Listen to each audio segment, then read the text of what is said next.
Pozdrav svima, u Peking dolazi jesen, a ušećerene groginje su najsimboličnija poslatica u kineskoj prestolnici.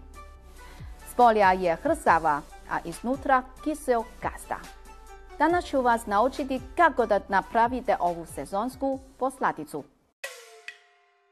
Istorija ušećerenih groginja duga je nekoliko stotina godina. Grog je kod vas dobar za srce, a kod nas i za grlo. Legenda kaže da je u drevnoj baladi jedna od konkubina uvek kašljala u jesen, a carski lekar joj je služio glogove umotane u šećer, što je znatno olakšalo njen kašalj, a bilo je veoma ukusno.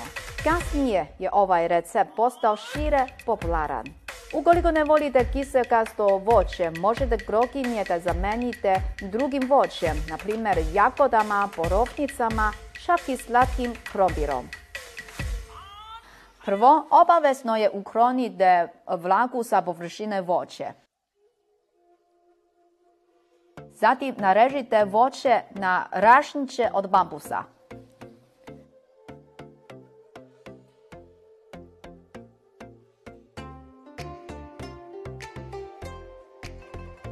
Sada slijedi najvažniji korak, odnosno kuvanje šećera. Pomešajte šećer i vodu u razmjeri 2:1.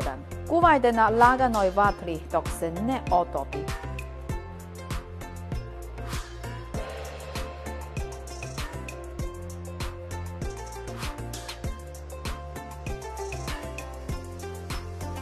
Sada treba da isključimo vatru. Brzo stavljamo voće na rašniće i okrećemo ga u rastopljenom šećeru.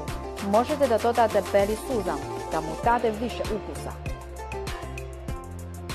Da se opna od rastopljenog šećera ohladi i možete jesti.